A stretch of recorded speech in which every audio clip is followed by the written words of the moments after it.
바이오주 부활의 시그널인가? 암흑기가 끝나고 이제 드디어 상승세가 나타나는가란 주제를 가지고 이야기 나눠보도록 하겠습니다. 오늘 바이오주들이 대거 이제 급등세가 나타났는데 사실은 이게 대형 바이오주들보다 그동안 좀 숨죽여있던 중소형 바이오주들이 급등세가 나타났습니다. 오늘 그 이슈에 대해서 좀 얘기를 나눠볼 텐데 우리 감수 파트너님이 오늘 중소형 바이오주들이 급등한 배경에 대해서 먼저 좀 설명을 해주시죠. 네. 자, 일단은 이 테마적으로 그 모든 어떤 주식의 흐름들은 순환매다라는 말씀을 드렸었습니다. 그래서 얼마 전까지 봐도 HLB라든지 신라젠 이런 종목들이 8월 달부터 시작해서 급등하는 그림들이 있었는데요. 사실 이렇게 대형주들의 흐름들이 코스닥의 시가총액 상위 종목들의 흐름들이 급등을 했기 때문에 순차적으로 이런 중소형주들, 재료를 가지고 있는 중소형주들은 당연히 뒤따라서 움직일 수밖에 없다라고 지금 생각이 듭니다. 그래서 아마도 아까 말씀드렸던 것처럼 개인 투자자들이 좀 재미있는 장이 아니었나 싶은데요. 이런 부분들이 왜냐하면 큰 기업들 같은 경우는 임상 3상에 실패하고 뭐 이런 뉴스들이 나오면서 3상이라는 게 사실 어렵잖아요. 임상 3상이. 그렇기 때문에 이제 하락을 했는데 사실 지금 올랐던 종목들은 오늘도 보면 고려제약이 상한가를 갔습니다. 고려제약 같은 경우에는 이 셀트리온이 아이큐의 치매약을 갖다가 아이큐와 함께 치매약 개발에 대해서 뉴스가 나오면서 이 고려제약 같은 경우는 미국에서 FDA에서 승인했던 치매약 관련된 4가지 어떤 그런 주요 제품들과 성분들을 다 가지고 있다라고 해서 고려제약이 급등을 했었습니다.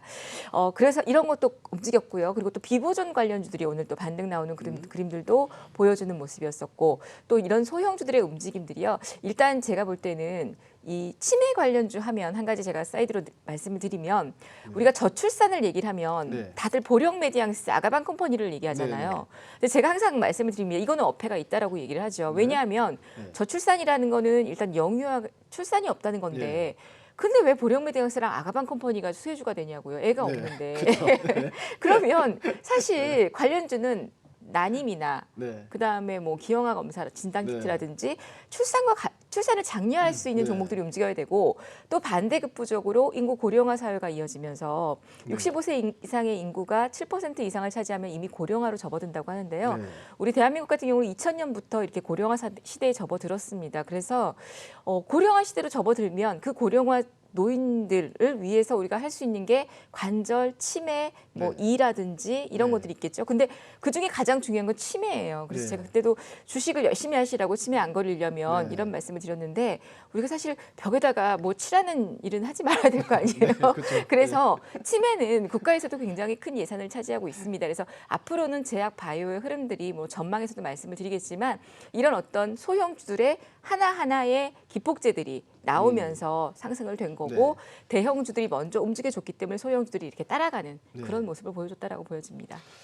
제가 며칠 전에 기사를 본 내용에 따르면 그 청와대 국무회의에서 30년 후에 인구 분포도를 보고 거의 이제 몇 초 동안 아무도 아무 소리를 할 수 없었다 이런 얘기가 있었대요. 그 30년 후에는 우리가 70대 이상의 그 사람이 20대보다 많답니다. 인구수가.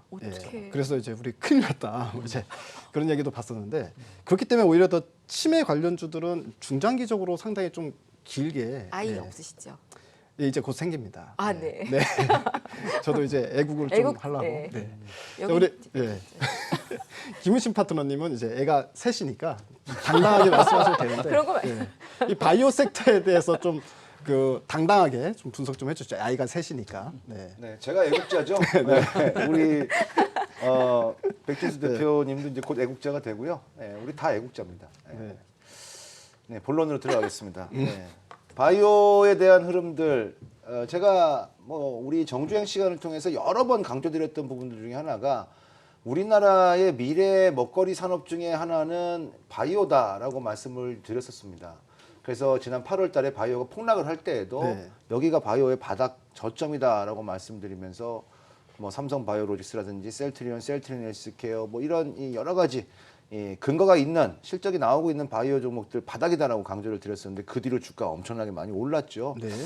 지금은 이제 이 바닥을 잡아준 것이 어떤 그런 근거가 있는 실적이 있는 그런 바이오 시밀러 쪽에 올랐다라고 한다면 지금처럼 중소형 바이오의 어떤 이 큰 장세를 지금 이끌고 있는 것은 바로 HLB가 단연 그 역할을 충분히 했다 이렇게 저는 보고 싶어요. 사실은 HLB가 어떤 임상과 관련돼 있는 안 좋은 이슈가 나오면서 주가가 급락을 했다가 이 회복되는 속도가 가장 빨랐습니다. 그래서 8월 중순부터 회복되기 시작을 해서 9월 달부터 이제 큰 손들의 매기가 좀 있었고요. 그때가 4만 원대인데 최근에 고점 보게 되면 20만 원이 넘었어요. 그러니까 한 5배 정도 오르니까 바이오에 대한 전반적인 우리 투자 심리가 정말 좋아졌죠. 그렇기 때문에 이 대형 바이오들, 뭐 신라젠이라든지 헬릭스미스라든지 이런 종목들도 지금 계속적으로 좋은 모습들을 좀 보여주는데 안타깝게도 이런 종목들은 아직까지는 이제 시가총이 너무 커요. 그래서 지금 현재 있는 유동성 가지고서 이 종목들이 강하게 움직이기 위해서는 조금 더 불이 좀 붙어야 될 것 같고요. 중소형 바이오 테마주 쪽으로 지금 이제 매기가 이전되고 있습니다. 대표적인 종목이 두 종목이 있습니다. 제가 이제 언급드렸던 종목들 중에서는 이제 필록스라는 종목이 최근에 아주 급등하는 모습들이 보였고요.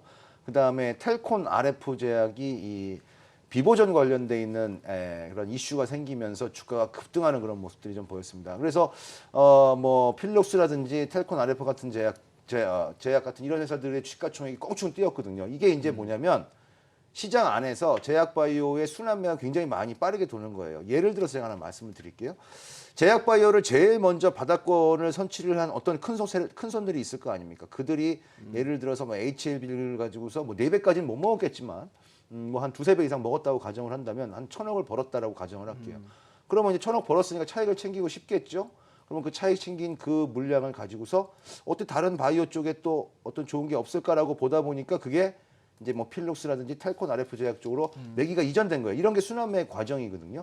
근데 오늘 보면은 굉장히 재밌는 모습들이 좀 보여졌습니다. 오늘은 시가총액 사이즈가 약 1,000억에서 한 3,000억 정도 사이에 있는 중소형 제약 바이오가 올랐어요. 뭐 예를 들어서 제넥신이라든지 태고사이언스, 뭐 알테오젠, 펩트론, 올릭스, 인트론 바이오 뭐 이런 종목들 이 오늘 강하게 오스코텍 이런 종목들이 강하게 올랐거든요. 그러면 이제 이 낙수 효과가 나오는 거죠. 예를 들어서 HLB가 좀 부담스럽더라면 많이 올랐으니까 그래서 텔콘 RF나 아니면 필룩스 쪽으로 들어갔던 자금인데 그 텔콘 RF나 필룩스 쪽도 많이 올랐으니까 부담스러우니까 이제는 아직 오르지 못한 종목 쪽으로 이제 자연스럽게 이제 순환매가 지금 돌고 있는 그런 부분들이라서 이 바이오의 순환매는 이제 마지막에 1,000억대 있는 그런 바이오들까지 한번 급등세가 나오면 그 순환매가 한 파동이 더 완성이 되는 그런 모습이 나올 것 같아서 이 상당히 좀 기대가 되는 11월 달이 될 것 같아요. 11월 달에 코스닥의 주도는 아마도 이 중소형 제약 바이오 업종들 중에서 아마 또 스타 주식이 나오지 않겠는가 저는 이렇게 보고 있습니다. 네, 수급적인 이슈로 바이오 섹터를 풀어주셨는데 우리 김우신 파트너님이 그러니까 한마디로 이제 대형 바이오 섹터부터 움직이고 나면은 그렇죠. 이제 일부 차익 매물이 나오고 그게 이제 중형 그리고 맨 마지막 소형까지 이런 식으로 순환매가 계속해서 이동되면서 그렇죠. 바이오주를 한 번씩 다 건드는 뭐 이런 상황이 연출이 된다. 그렇습니다. 지금은 네. 이제 바이오에 대한 투자 심리가 8월 달이 최악이었거든요. 네. 그 최악의 국면이 지나갔기 때문에 지금은 선순환되는 심리가 계속적으로 이어지는 거죠. 그런 것을 지금 시장에서 이용을 하고 있는 그런 부분들이라고 보면 될 것 같고요. 네. 사실 이 제약 바이오 이 업종 내에서 지금 어떤 팩트로 딱 정해진 것은 시밀러 쪽밖에 없어요. 네. 실적이 딱 나오는 시밀러 쪽밖에 없고 나머지는 전부 R&D 프리미엄이 지금 네. 부과가 되고 있는 그런 부분들인데 네. 이럴 때 그냥 같이 시장에 이런 바람이 불을 때 이 R&D 프리미엄 만끽 그 누리시고. 만끽을 네. 이제 하셔야 되는 그런 시기라고 보시면 돼요. 그래서 지금은 제약바이오 두려워하실 시기 아니다. 또 한번 강조드리겠습니다. 네, 제약바이오는 지금 현재는 두려워할 시기가 아니다. 이렇게 결론 내주셨고요. 우리 송관정 파트너님께는 그거를 여쭤보고 싶어요. 이제 그 바이오 섹터가 시장에서 지금 현재 이제 뭐 단기적으로 이제 좀 올라오고 있는 상황인데 이런 흐름들이 좀 지속이 될지 아니면 이제 바이오 쪽의 뭐 전망이나 뭐 이슈나 뭐 이런 부분들에 있어서 체크해 주실 부분 있으면 네네. 말씀 좀 해주시면 좋을 것 같습니다. 저는 중장기적으로 보면 바이오주들을 상당히 좀 긍정적으로 보고 있습니다. 뭐 오늘 셀리버리나 고려제약, 뭐 기타 이런 종목들이 에스테파마나 상한가를 줄줄이 기록했는데 최근에 이제 HLB나 HLB 생명과학 이런 종목들이 올라갔었고 그 다음에 올라갔던 종목이 뭐 젠백스나 삼성제약 이런 것들이 나왔는데 오늘은 또 가벼운 종목들까지 상한가를 기록했다는 이야기죠. 그래서 전체적인 투자 심리는 좋다. 근데 약간 좀 부정적인 측면도 없지 않아 있습니다. 최근에 그 대형 바이오주들 안 좋았었잖아요. 그래서 상당히 좀 급락이 나왔었는데 오히려 급락이 나오면서 가격적인 메리트는 좀 있었다. 이렇게 보면 될 것 같고 또 최근에 보면 이제 장외 시장에서 기업 가치가 많이 막 올라갔거든요. 네. 그래서 바이오텍 관련주들이 상당히 좀 주가도 많이 올라갔고 그다음에 이제 내년에는 또 IPO를 많이 하게 됩니다. 그렇게 네. 되면 이제 수급적인 부담도 좀 있잖아요. 그러니까 네. 그런 측면이 좀 있고 그다음에 우리 코스닥 기술력을 보면 바이오 기업들이 글로벌 전체적인 흐름을 보더라도 약간 좀 뒤처지는 그런 흐름이 나와요. 그래서 네. 이런 세 가지 정도의 단점은 있다. 그렇지만 저는 이제 큰 틀에서 생각을 한번 해보자고요. 그때 1999년도에 IT 붐이 일어나면서 네. 그때 새로운 기술이 뭐 6개월 만에 128배인가 이렇게 급등이 나왔었잖아요. 네, 네. 자, 여기에는 세계 최초의 그 무선 인터넷 전화, 그 다이얼 패드라는 게 있었거든요. 네. 그런 꿈이 있었기 때문에 충분히 가능했다. 그렇다면 우리 바이오 주들도 이런 꿈을 먹고 살기 때문에 저는 충분히 가능하다고 그렇게 보고 있습니다. 그래서 바이오 기업들이 뭐 단순히 그 IT주들의 네. 반도체주들의 대안이 아니라 네. 이제 2020년도에는 뭔가 시장의 주류를 차지할 수 있는 그런 쪽으로도 우리가 좀 살펴봐야 될 것 같다. 자, 그렇다면 이제 긍정적인 요소가 있겠죠. 미국에서 이제 대선을 하게 되죠. 사실 이제 유럽 쪽은 그닥 좋지는 않습니다. 왜냐하면 바이오시밀러가 지금 출시가 된 지 한 3년에서 5년이 지났거든요. 그래서 네. 매출이 좀 떨어지는 그런 구조예요. 네. 근데 미국 쪽은 앞으로 좋은 흐름이 나오겠죠. 이제 대선 쪽에서 하면 민주당이나 공화당 쪽에서 뭐 약가 인하 정책을 이야기를 할 것이고 뭔가 긍정적인 이야기가 계속 나오고 있거든요. 그렇다면 분명히 바이오시밀러 관련주들에게는 긍정적인 모멘텀이 작용할 겁니다. 그래서 글로벌 단에서는 상당히 괜찮다. 그리고 우리 정부 쪽에서도 적극적으로 지금 육성을 좀 하고 있죠. 사실 이제 우리가 구경제 쪽, 뭐 자동차, 조선, 화학, 철강 이런 쪽으로 지금 많이 포진이 되어 있잖아요. 근데 네. 그런 걸로는 앞으로 추가적인 성장 동력이 안 됩니다. 그래서 정부에서 적극적으로 구경제에서 탈피하고 신성장 동력을 찾고 있는데 그 부분이 바로 바이오 쪽이라는 거죠. 그래서 지금 8월 달에 첨생법이 통과됐잖아요. 그리고 네. 이제 내년에 8월 달에 시행이 되는데 네. 물론 뭐 예산이 편성이 안 됐다. 이런 이제 좀 약간 좀 부정적인 이야기는 있습니다. 그렇지만 이것도 이제 어느 정도 편성이 될 거예요. 시간이 지나면. 네. 그래서 전체적으로 정부가 성장을 기대할 쪽은 이쪽 바이오 쪽이기 때문에 계속적으로 정책적으로 푸시를 해 나갈 것이다. 그래서 저는 뭐 글로벌 단위나 아니면 우리 정부의 정책적인 이런 흐름 보면 바이오 쪽은 좋은 흐름이 나올 수 있다. 단지 국소적으로 좀 이슈가 되는 그런 몇 가지 안 좋은 점이 있겠지만 그런 것들도 충분히 시간이 지나면서 또 바닥을 쳤기 때문에 극복이 될 것이고 이제 관련주들이 여러 가지가 많이 있지만 저는 그래도 첨생백 관련해서 이제 줄기세포 네. 관련들이 있죠. 네. 이런 쪽을 좀 살펴보시면 좋을 것 같아요. 뭐 치매 관련주들이 올라갔었죠. 그 다음에 이제 순환매가 나온다면 줄기세포 관련주들이 움직임이 나올 수 있는데 뭐 그 관련주는 조금 이따 네. 종목 말씀드릴 때 말씀드리겠습니다. 네. 뭐 국소적인 몇 가지 아직 좀 더 우리가 이제 성장하려면 네. 뭐 해결해야 될 뭐 이런 문제들이 몇 가지는 있긴 하지만 전체적으로 이제 뭐 글로벌적으로 볼 때나 아니면 우리나라 신성장 동력 관점에서 볼 때 바이오 쪽은 긍정적이다.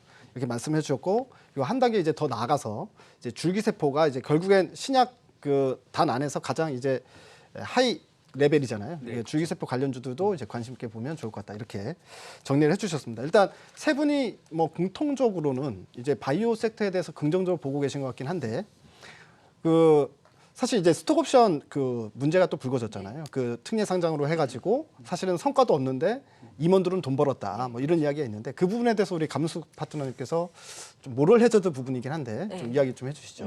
네.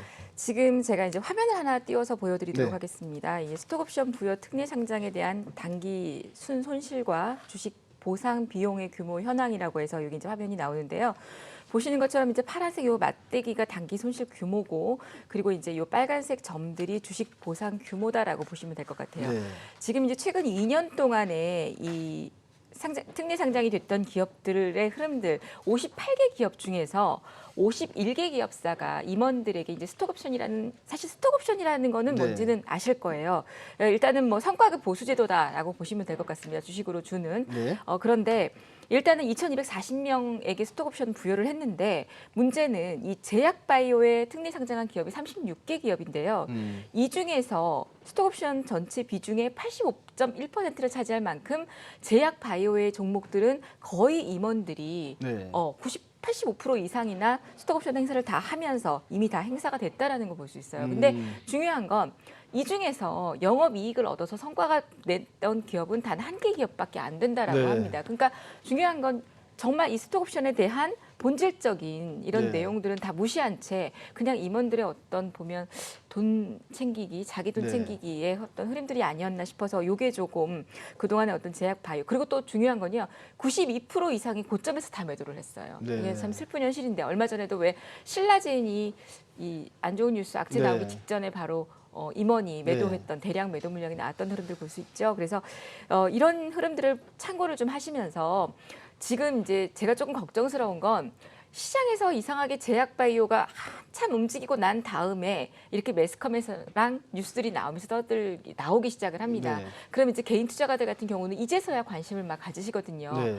왜냐하면 오늘 비단 예를 들어서 KMW가 어제 급락을 했었잖아요. 네. 5G 실적이 너무 좋을 거다라고 얘기를 했었는데 정작 3분기 실적이 좋긴 했지만 기대치보다 못 미치니까. 네. 근데 이미 지금 중요한 건 5G 관련주 KMW를 오늘도 매수를 하시려는 분들이 있었고 어제도 마찬가지였어요. 그래서 네.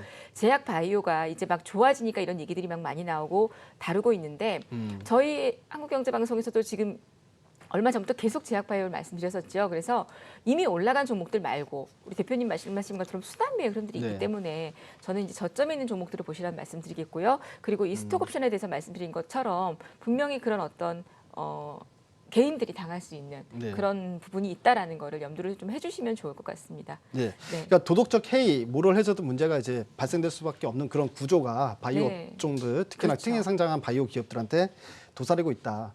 그래서 특례 상장으로 들어온 기업들은 스톡 옵션을 못 주게 한다거나 아니면 스톡 옵션을 주면은 한 10년을 보호 예수로 묶거나 뭐 그런 식으로 정책을 가져가면 좋겠다 싶은 생각이 듭니다. 근데 2년 이상 재직 기간만 갖추면 네. 무조건 다 스톡 옵션을 할 수 있게끔 권리를 줬다라고 하더라고요. 네. 그런 그러니까 것도 이제 그 문제죠. 부분을 좀 약간 네. 고치긴 해야 될 것 같습니다. 네. 네. 이렇게 빤히 쳐다보시는데 우리 김윤신 파트너님은 바이오 섹터 좋게 보셨으니까 네. 어떤 종목들 몇 개 좀 찍어주시죠 우리 시청자분들께. 예. 느닷없이 또 바이오에서 텔코인 같은 종목을 하나 탁 네. 질러주세요. 네네. 제2의 텔콘 이런 거. 제2의 텔코는 제가 노란 통에 이미 올려놨고요. 네. 아. 네, 그래서 거기서 이제 확인하시면 될 것 같고요. 네.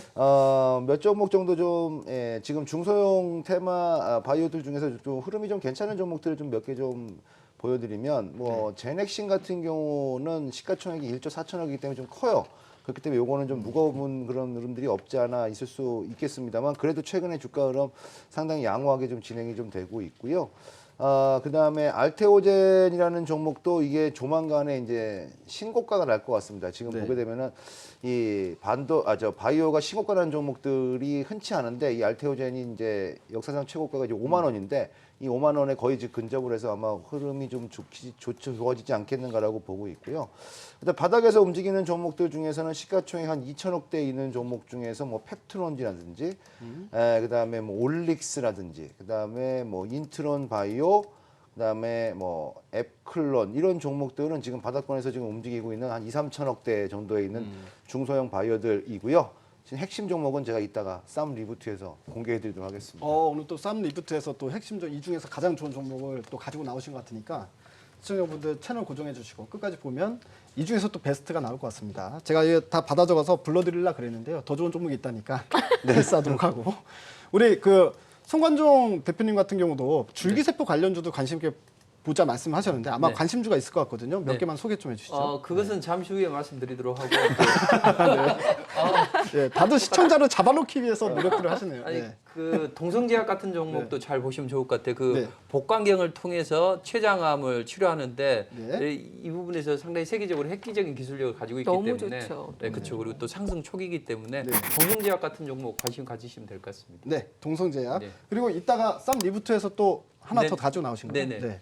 그러면은 다음 리부트 때도 또 보시면 좋을 것 같습니다. 자, 지금까지 이슈제이 시간이었습니다.